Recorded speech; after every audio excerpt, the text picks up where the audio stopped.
Okay, now we're talking about word order. Hebrew generally follows a specific order of words.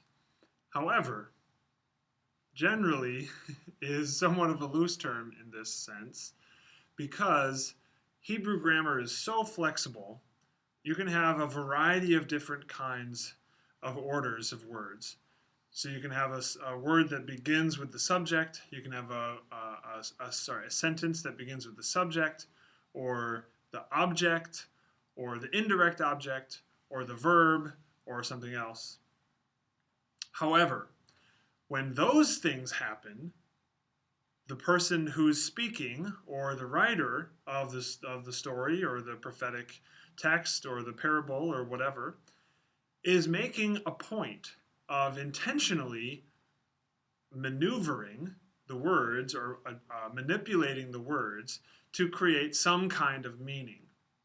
Now, the meaning could be very simple and not terribly essential, or the meaning could be very important that's being created. But it's important to know what the specific and general, typical order of words is, so that when you encounter something that's different, you'll have a context to understand it in. And you'll notice that it's different. And then you can ask yourself the question, which is the exegetical and interpretive question: why, in this situation, was the word order reversed or changed somehow? What is being communicated?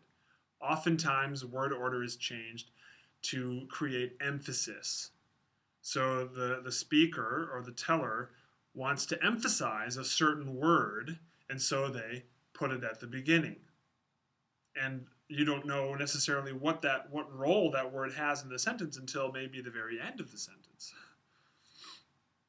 So you can see how that might happen sometimes. So, but the typical word order I've written down on the board here, generally, the order of a Hebrew sentence begins with the verb. And this will usually be the Vav consecutive form. Not always, but usually at the beginning of a sentence will begin with the Vav consecutive. But it could be any verb form. Usually the verb form comes first, and it's followed by the subject. Now, if you have a Vav consecutive, the subject is implicit in the verb, right? Because when you parse a verb, let's say it's a Vav consecutive, which is to say it's an imperfect form.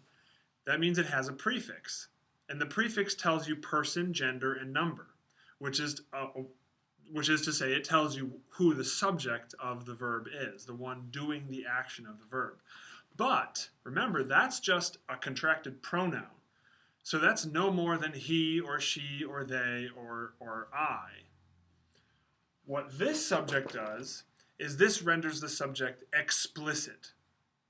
So you might have Vayomer Elohim.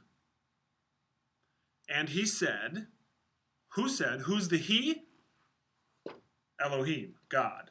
And so you would translate that, and God said. You wouldn't translate it, and he said, quote, God. Right? So the verb begins the sentence, generally, and it's followed by, in some cases, an explicit identification of the subject, although sometimes if the subject is already assumed, then they won't sort of redundantly always tell you who the subject is, but it'll just be implied, which sometimes creates some ambiguity and some interpretive decisions you have to make. But verb, then subject, followed by, in some cases, an indirect object. If there is an indirect object, not every sentence will have one, but often, if there is, it will come here after the subject. The indirect object, you'll recall, is the object that indirectly receives the action of the verb. And usually, in Hebrew, it's a prepositional phrase. And often, it will be introduced by the preposition lamed. So, you might say, Vayomer Elohim lo. And God said to him, lo being lamed, preposition, and Holam Vav, which is the third masculine singular suffix. And God said to him, or something like that. Okay? So verb followed by the subject, followed by the indirect object sometimes, and then the direct object. The direct object is the object in the sentence that receives the action of the verb. Okay? So the verb to say or to speak doesn't take a direct object, but if the verb was to love,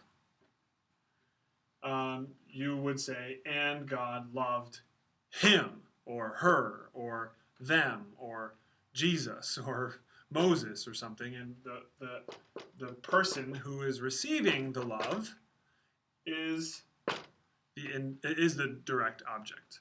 Okay. And then sometimes you'll have other sorts of phrases that come after that are modifying or complexifying the statement in some direction. And oftentimes those will be prepositional phrases as well. I want to just give you an example here and talk about this in context. So here we have the first verse of Jonah. Okay, the first verse of the book of Jonah, Jonah chapter 1, verse 1. I'll just read through and translate it for you and talk about the word order. Vayehi, this is an example I put in the Vav consecutive video. Vayehi is and it happened, or and it was. It's the Vav consecutive form of the verb haya, to be or to become. So Vayehi, and it was, Vayehi devar Adonai. Now you know this. Devar is the word. Adonai is, of course, Adonai. Here we have two nouns next to each other forming a construct chain. When we have a construct chain, we have to include the English word of. So, and it was the word of the Lord. Now, I made it definite because if the last word in a construct chain is definite, the whole chain is definite, right? You remember this? Well, Adonai, of course, is a proper noun. It's a name. It's always definite. And so, the word of the Lord. Okay? Vayehi devar Adonai, and it was the word of the Lord. Okay, so we have our verb that begins the sentence, and we have our explicit subject, what is being or becoming, what's happening, the word of the Lord, and the word of the Lord was El, the preposition El, Jonah, to Jonah. Okay, so here we have verb, Vayehi, subject, devar Adonai, indirect object. Okay? There is no direct object in this sentence because the verb to be doesn't act on anything. But there is an indirect object that the word comes or is to someone. Okay, so you have a preposition followed by Jonah, which is our indirect object. Then we have some modifiers of Jonah. Who is Jonah? Then Amittai, the son of Amittai. Okay, another construct chain. And because we have a proper noun here, the whole chain is definite. The son of Amittai. And then our last word here is an infinitive construct from the word to say. Lemor, saying. Okay, so, and it was the word of the Lord to Jonah, son of Amittai, saying.